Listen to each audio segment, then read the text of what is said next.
When we return to our planet, the High Court may well sentence you to torture. He likes movies, we like movies. SeptumSin versus the world. SeptumSin versus the world. SeptumSin versus the world. SeptumSin versus the world. I'd buy that for $1. Greetings! You're watching SeptumSin versus the world. I'm SeptumSin. This is Kotobuki Jake, and Hi. we bring you another list. But we thought we would do something more personal this time. So we're going to be taking turns, and of course this week I'm going to go. The next week he's going to go. And we're going to be talking about anime It's gonna be a short that was week. influential for us. There's a lot of those, and we talked about it. We decided to go back to childhood in order to kind of pull and then move forward as into adulthood. So really, for me, the first half is going to be mostly childhood, and the second half is probably going to be adulthood for me. So you can expect another video like this in June. Get her done. For me, anime was something I didn't really even know what it was until the late 90s. Gentlemen, Ciccolini here may talk like an idiot and look like an idiot, but don't let that fool you. He really is an idiot. I mean, literally. It was in high school when I finally realized, well, okay, mid-90s. It was in high school when I finally figured out what anime was. But little beknownst to me, many of those cartoons that I had watched and influenced me, at least somewhat through life, were actually anime. And that's really what this is what my top 10 list is all about. Now, I can't remember for the life of me the actual order I saw these in, so I had to guess. And it's unbelievably enough, all but 2 of these I actually have physical media for. Buy all our playsets and toys! So I've also talked about some of the stuff. You'll see it when I go. But I want to start with an honorable mention that I watched a lot of. It sort of was a jointish production, and there was a Japanese version of this, which is Transformers. This is the Japanese version.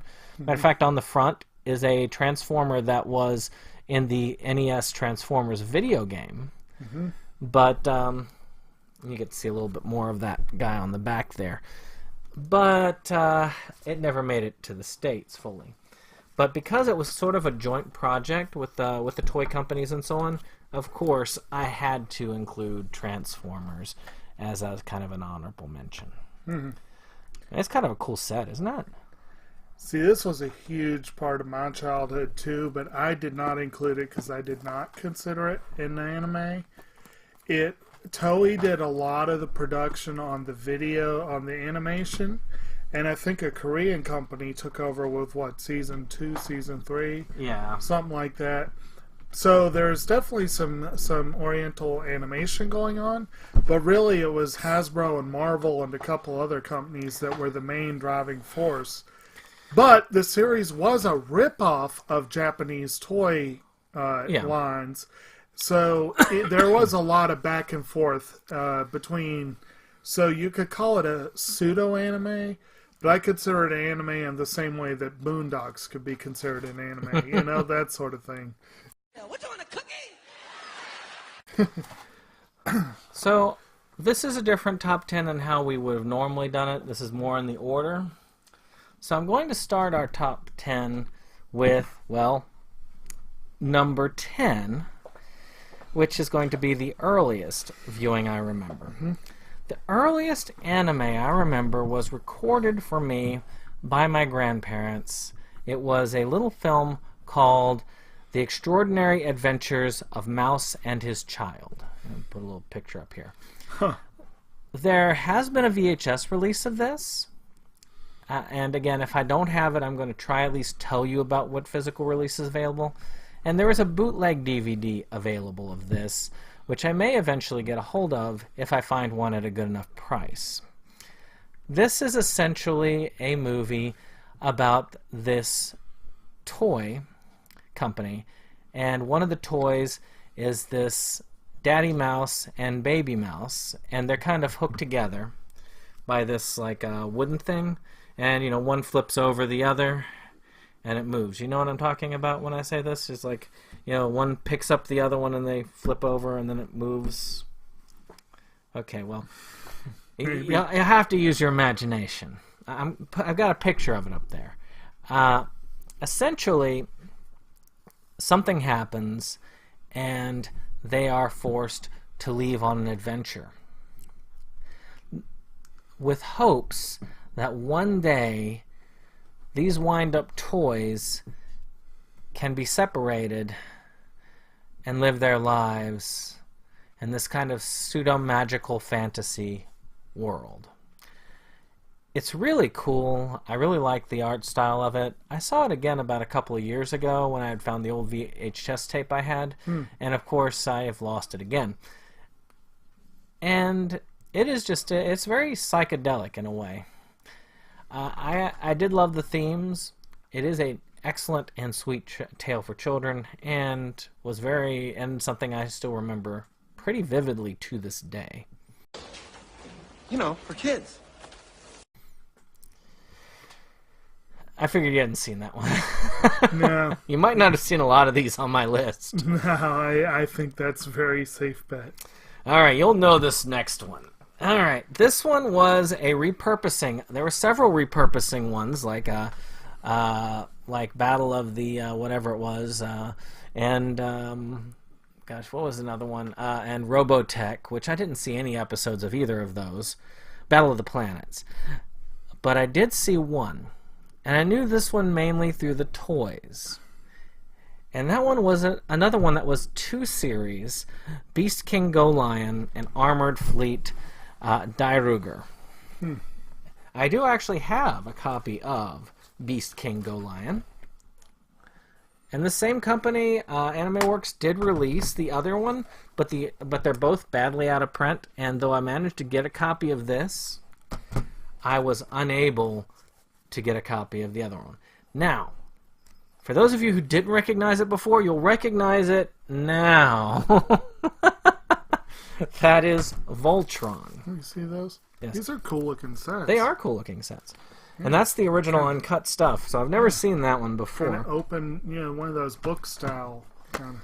Now, I do have, of course, the American release of Voltron, which does come up in these metal cases, which are those pretty are cool looking sets. It even has the original pilots of each of the lions.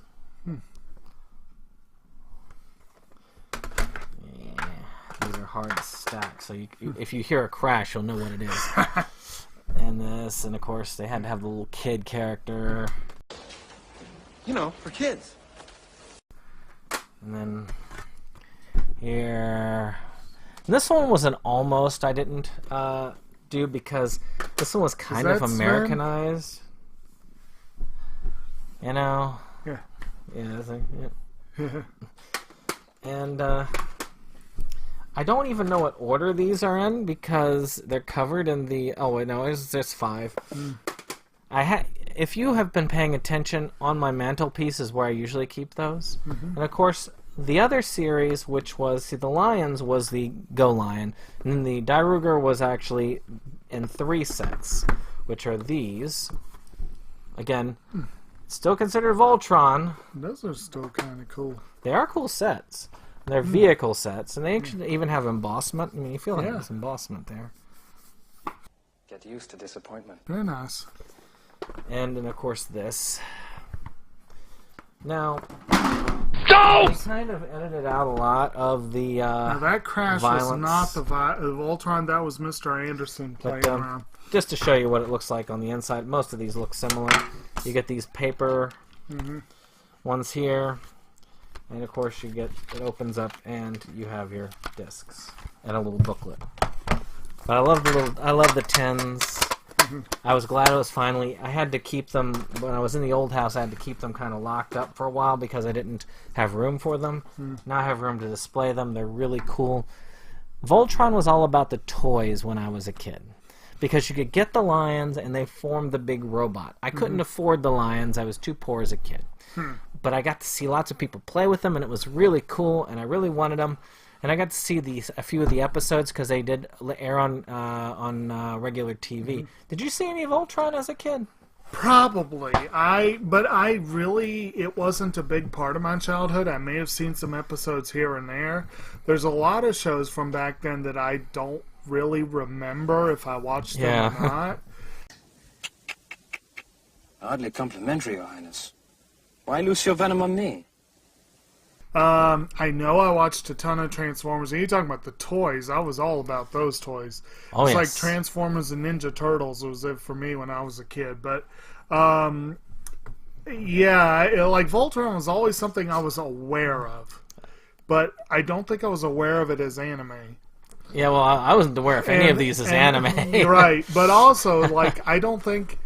like I said, I couldn't remember if I couldn't consider it an influence, except that perhaps it was very much an influence on shows like Power Rangers, which I did end up watching as an older kid. So, and I couldn't get into Power Rangers. Oh, talk about cheesy. This next one also skirts the line because it's when you... Any Japanese animation, in my opinion, is anime, so that includes stop motion. I'd buy that for $1. Because stop motion is animation. This is a film that scared me so much as a child that I remembered it far into adulthood, and this is after only one viewing. I saw this on TV.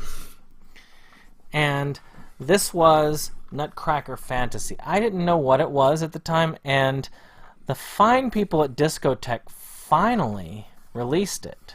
I've talked about Nutcracker Fantasy on this program before, which it's about this little girl who moves in. Of course, you know the Nutcracker Suite, the whole thing, based off of Tchaikovsky's thing. And she goes into the fantasy world with the Nutcracker, who is, of course, a handsome prince over there. Of course. And has to fight the Rat Queen. Now, also in this is this guy called the Ragman, who apparently at night goes around and finds children who are staying up past their bedtime and then turns them into rats, puts them in his sack, and who knows what the heck he does with them. I don't want to know. Who knows where thoughts come from? They just appear. But very creepy. He's the Ragman? Yep. He rubs them out.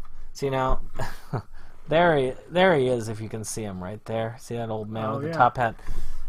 But again, very creepy. Wait, old man with a top hat goes around collecting children at night? Yeah, that's a creepy concept. Actually, that's a creepy cover, too. You got the weird, creepy doll hanging there and the rats. For kids. It's done a lot in the style of Rudolph the Red-Nosed Reindeer, and I kind of dismissed it for that. And, I never bothered with the years on these, but I should be because I did the research. Mouse and Child came out in 1977. I was not born until 1979, so... obviously I saw it later, but it came to the U.S. in 1977. This is the dates that they came. Voltron came to the U.S. in 1984, so I was between 4 and 5 years old when that came out. And Nutcracker Fantasy actually came to America on the year of my birth. It came to America the same year it was released in Japan, which is kind of cool. But now we move to the Nickelodeon years. As I got older, we were able to get cable. Well, not cable, satellite, where I was in the mountains. And I was able to sit and enjoy Nickelodeon. One of my favorite, and probably the most influential show on this list, other than maybe one other, was a series that comes in at number, I believe, 7? Let's see, 10, 9, 8, 7. Which is The Mysterious Cities of Gold. This is actually the big nice set that came with this, and there was an even bigger set that came out. But this is out of print, unfortunately. I really wish that they had the original Japanese track for it, which they do not have. They Not have. like you'd watch it. I watch them occasionally. I just don't live by them as the must watch. You must. But this is a series about a group of kids. This one in particular, who back in the days when the Spanish were trying to were pillaging the Americas, he was supposedly rumored to bring out the sun.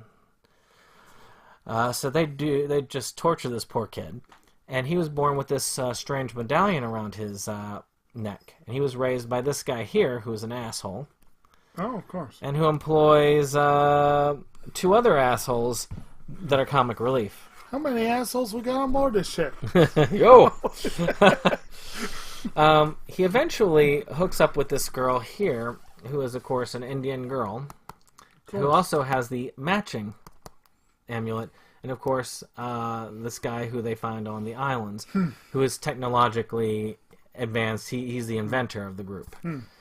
And they go together to try and find the, well, mysterious cities of gold and unravel the mysteries behind their medallions. It is a really good series. It's 39 episodes, and I watched it all on Nickelodeon. I watched it on a regular basis, and it has a really cool opening theme. So, in general, it is an awesome set. If you see this, I would grab it. It is well worth having. And to me, it is probably one of the most influential series as far as ones that I have seen that I was like, oh my gosh, this is anime? See, here we get to one major difference. I was not a Nickelodeon child. I saw bits and pieces, mostly live action stuff. So I saw very little Nickelodeon growing up, and I cannot swear to it. I never saw the Mysterious Cities of Gold. It does sound familiar. It's kind of like Voltron. Like, I feel like maybe. Yep. But I definitely wasn't sitting there watching it every Oh, week. yeah. I know that. And there's some that are maybes for me that I just don't have on the list. Like Maya the Bee was a Nickelodeon show that I knew was anime, but I knew later on it's anime, but I don't think I even watched an episode of it. So I can't really say I watched And I'll it. agree, it is a great opening credit sequence. The other one that I watched on Nickelodeon, there's 3 on Nickelodeon on here, but the other one comes later. But Mysterious Cities Gold was 82. Now, I didn't watch it in 82 when it was originally localized for U.S. release, but I did watch it as I got older. Another one that came out here in the United States in 85, adapted from a French tale, which I have read the original material in the original language. There you go. I didn't read it in English. Yeah, so you can hold that. I've read it in English. See, I read it for the first time I don't speak French or read French. You need to learn. No. You're not reading in the original language. Now, I'll admit, reading this book would be a good way to learn French, because it's not a long book and it's a fun read. And that is The Adventures of the Little Prince. Essentially, it's about this, this little prince who lives on an asteroid and catches comets out to the planet to help other people. And that's the whole of it. It's a cute little fantasy series. It was all over Nickelodeon for the longest time. And, of course, our friends at Discotech, which you'll get to see that name pretty often here, have managed to bring this to physical media. I need to get that. It's not extremely expensive, and it is a fun show. And not all these shows only aired on Nickelodeon. Like, this one had airings on other channels. And that's an English track only, isn't it? Yeah, it is. Oh, but a lot of too these, bad. they've lost the Japanese track. Like, this one, they don't have it. And, I don't think I've even heard of this one. Fabulous. In the release. Fabulous. How fabulous. But I loved this series. I liked to watch it a lot as a kid. And it definitely grew on me as I was an adult. See, I was deprived as a child. I never read or saw The Little Prince. I read it last summer as part of that Great American Read Challenge. Inconceivable! And I read it in about an hour. It was a very quick read. Here is our next number. Now, if you were unable to see the others, you definitely wouldn't be able to see these two because these were on HBO. Oh, no, not at all. Actually, 3 of these next 3 were on HBO. No, forget that. So, I had thought originally Kiki's Delivery Service had been on HBO prior, but apparently I was wrong because it didn't get an American localization until 98. I might have watched it around 98, but but that's not within this time period I'm working at. Matter of fact, the time period I'm working at doesn't go beyond 95 so far at the end of the list. So, this one was localized in 76, which I did not watch it in 76. That would be impressive if I did. That would be. And I do not have the official release, but it looks identical to this one. And that is Jack and the Beanstalk. This is probably one of the creepiest versions of Jack and the Beanstalk. Where you have the creepy witch who has taken over this princess in the sky, and the giant is the witch's son, and Jack is there to free the kingdom, which had been taken over by the evil witch. She's a witch!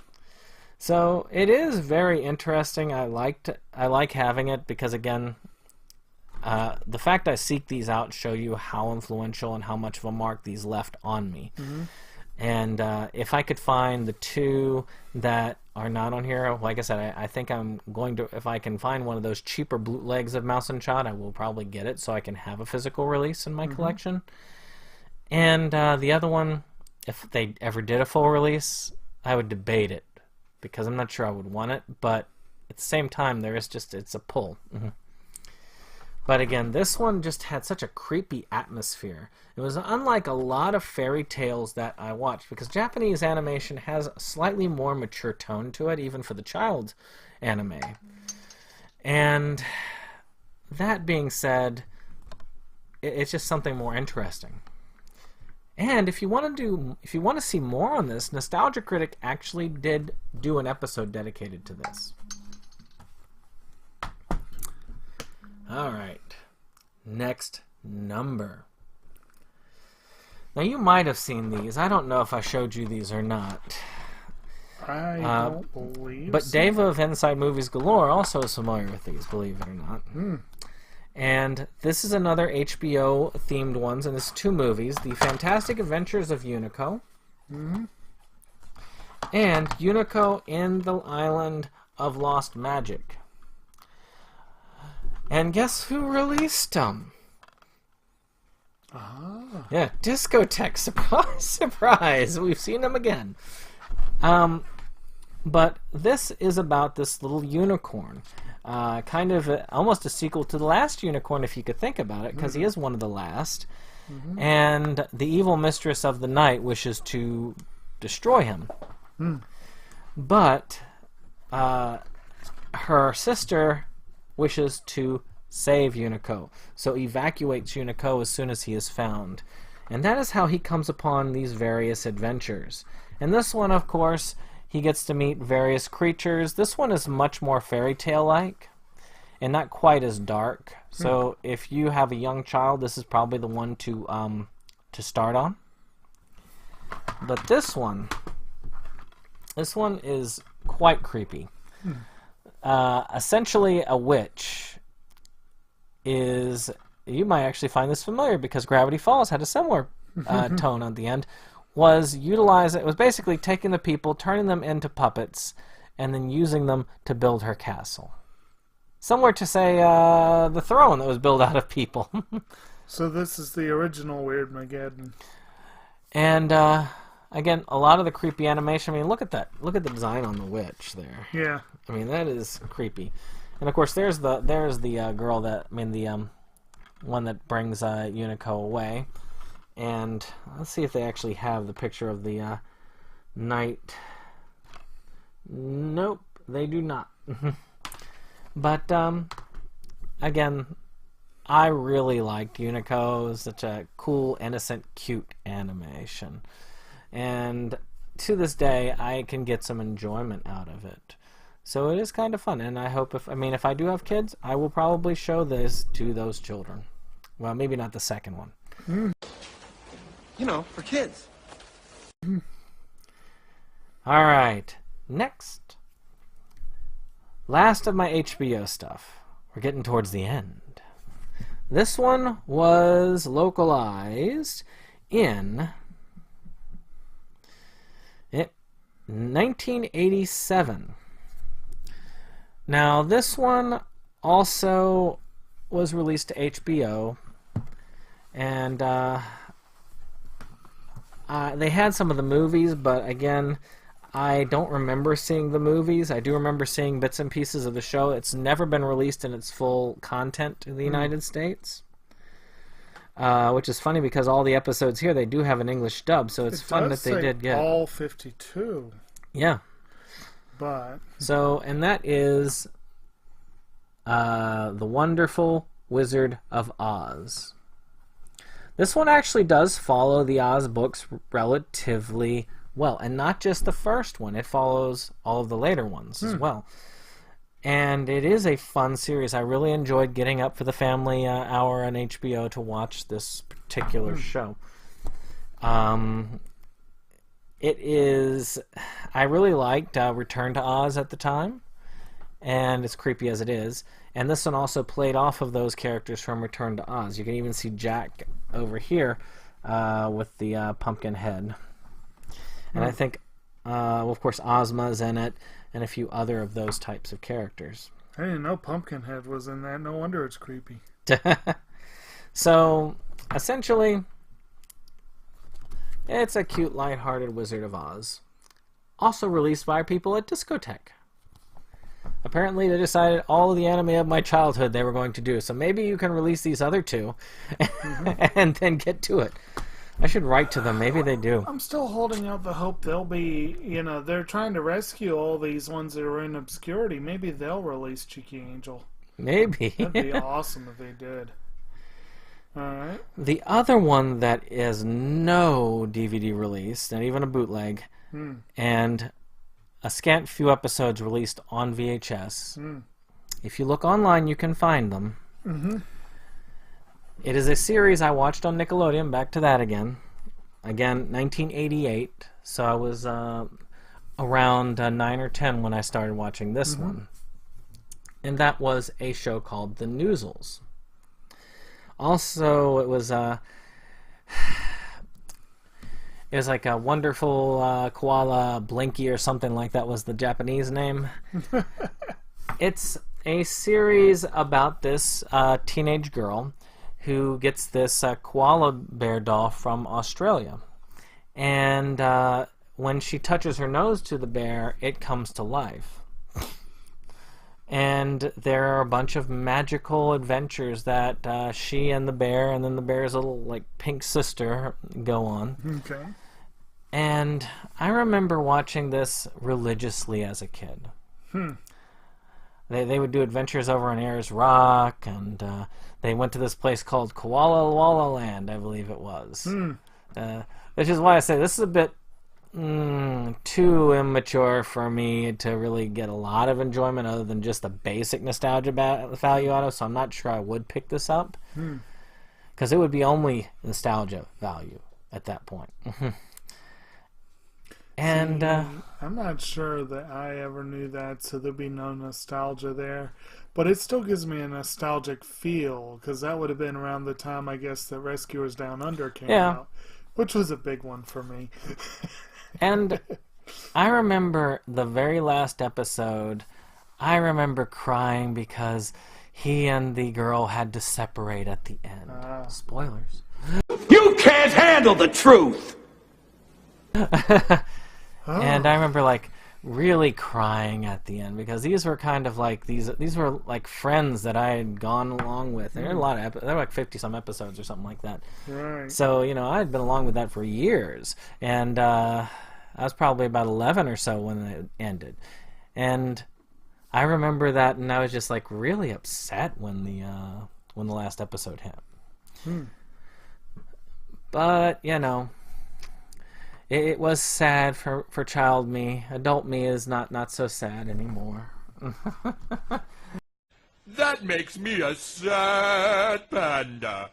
I'm sure they live on reruns, but no, that's not true because they have been banished to obscurity. Though, if you can find them, you can find a few select episodes on YouTube if you really want to check it out.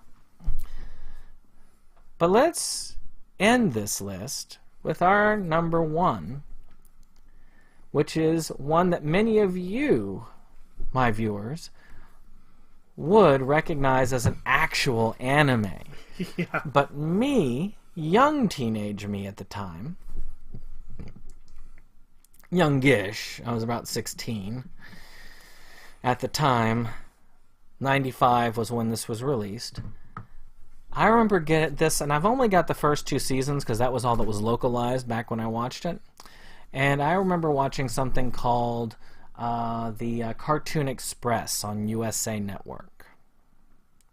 I used to love watching it after school. And that was where they first showed this series. And this series was really popular when it was localized here. And that is a series called Sailor Moon. Now, I don't have a lot of the original dub track unless you go for bootlegs, but there is an original release by Pioneer that has the actual original dub on it. And that's my bootleg of the first season and my bootleg of the second season, or Sailor Moon and Sailor Moon R. Now, Sailor Moon is, of course, about this girl who ends up becoming a magical girl because she's really a princess from the moon. And she has to go together with these other Sailor Scouts who are also princesses like in their own right. And they're like from the other planets, you know, Mars, Neptune, Jupiter, and they're fighting the evil, like, Queen, Beryl. Now, I also have... Now, this is not one that is hard to get. That dub is hard to get. But if you're okay with, you know, not getting that, you can get the ADV release, like I do have, of Sailor Moon and Sailor Moon R. This is uncut. And actually, it's a really cool set, though. I mean, these are really cool sets. They are cool. Now, unfortunately, they are also really expensive. Was that all that ADV released?